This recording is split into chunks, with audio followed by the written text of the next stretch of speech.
Hey, I had some requests to talk about manual settings with your camera, so I'm going to try to do a quick tutorial on this. I wish I could do it of my screen instead of my face because I don't like looking at myself, but sorry, you have to stare at me for a few minutes. All right, so a good thing to do is get rid of your automatic settings and learn manual. So that's what I'm going to kind of go over as quickly as possible. If you hear random screams, my kid is sitting over there eating, so I apologize in advance. All right, so a lot of you, if you're like me, you probably want to know, all right, so you're telling me to do this. Why? Why will it benefit me? Why is it worth my time?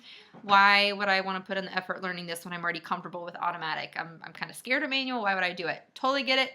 That's how I was when I first started shooting, and I was shooting automatic and was scared to learn manual.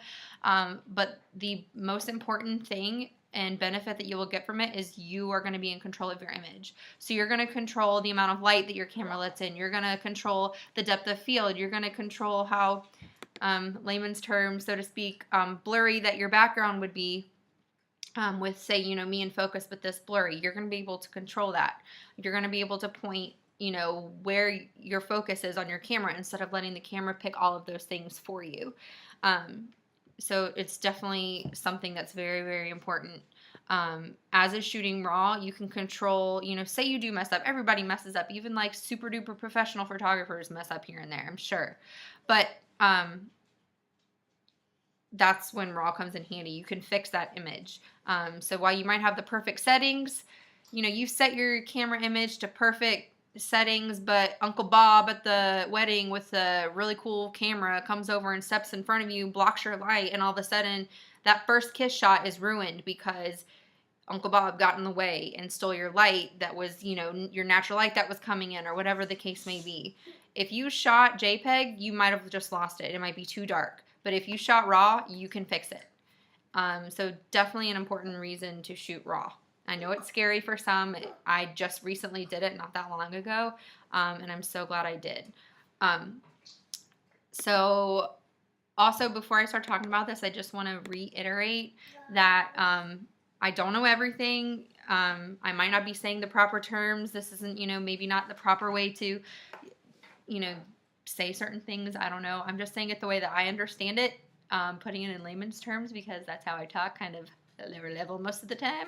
So hopefully this isn't too stupid for you and you can understand what I'm saying. Yeah, exactly. He understands.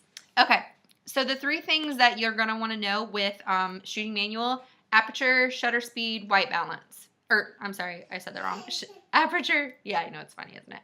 Aperture, shutter speed, and ISO. Those to me are the three things that are super important with getting the correct exposure when you're shooting manual. So those are the kind of, I call them like the triangle effect of things because they all three play off each other and they're all very important to make it work. So what you're going to want to do is first get on your camera and make sure that your camera setting is set to M, manual. That's your probably comfortable little A that you like to keep it on. Move it to M. And don't do this if you're charging somebody for a session. Don't practice manual settings on their shoot. Go out and make your kid or your friend or your husband go pose for you. Then learn it and then use it because it does take a lot of practice to learn what works. So please, please, please at least do that first. All right, so you'll see the numbers here. This one here, let me see if I can see it. Let me turn this a little bit. All right, this number right here, that's your ISO. Depending on your camera, there's different ways you change it, but this is kind of how it works. Now, my camera goes up super duper high.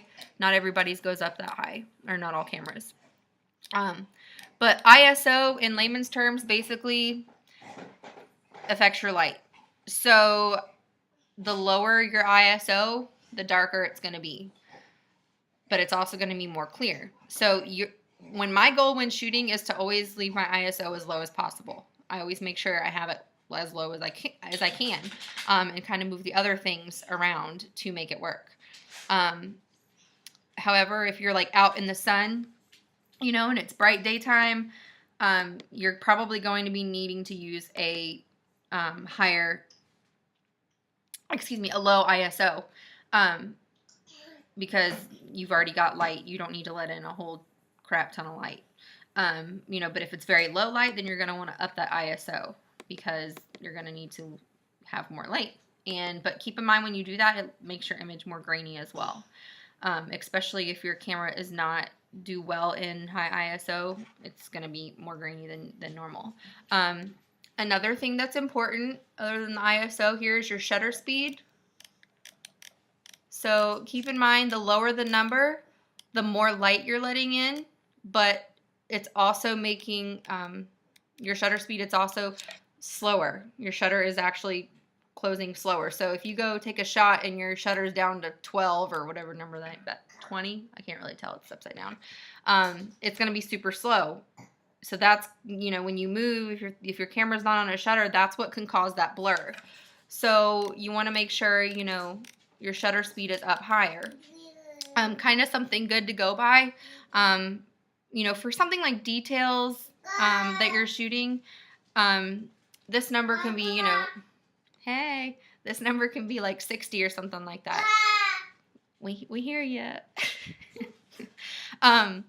This number can be lower because your image is not moving, or whatever you're focusing on is not moving. You know, if you're focusing on a flower, it's not going to move. So you can leave it low. It's not a big deal. But, you know, say you're taking pictures of a couple or, you know, a person, an adult, who can know not to move super quick, you know, can sit there and freeze and smile or whatever. You know, you can do like 100, you know, just keep in mind though, the more you raise this, the darker it's going to get.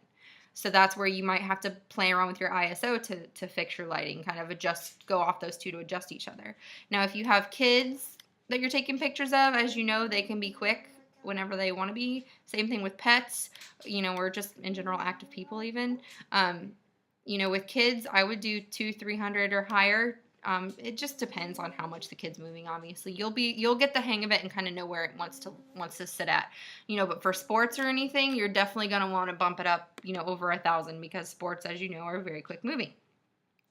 Now the other thing is aperture, and that let me see. That I can control. If you see, my lowest that my lens that I have on currently goes to is 1.4. Let me see where it stops. Okay, so it stops at 16. Yeah. Okay, so the lower the number with your aperture, the more light that your camera is letting in.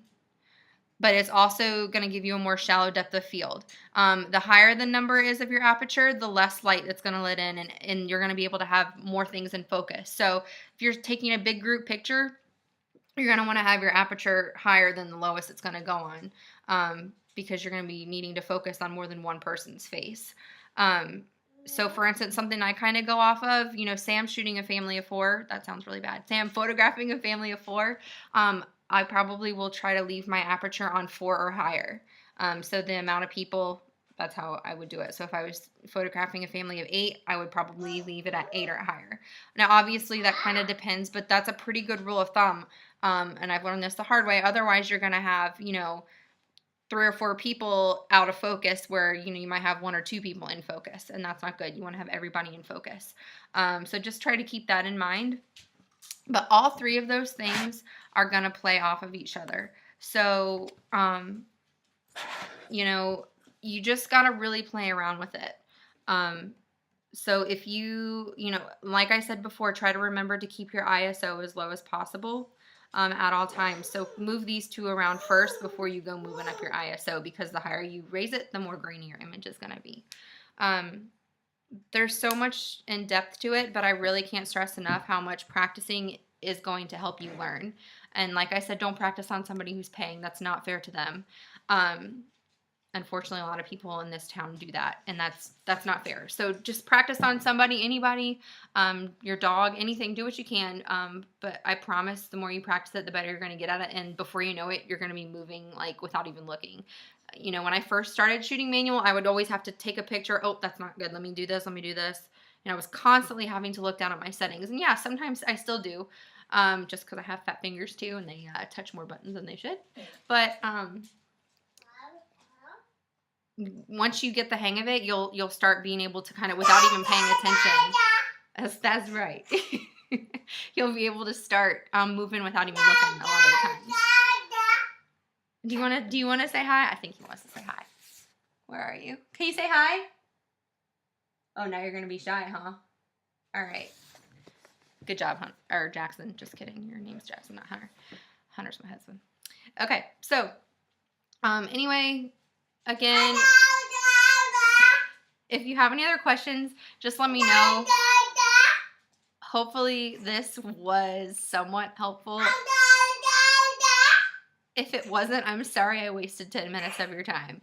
I'll post a link with this. It's kind of like a cool little map that kind of helps you figure out what to do with moving your images or moving your settings around. Kind of helps you a little bit. Maybe print it out and take it with you when you go out and practice. But if you have any other questions or any concerns or anything like that, just send me a message. And I hope you enjoyed this tutorial. I'm sorry you had to look at my face and listen to my kid for 10 minutes. Have a good day. See you guys later.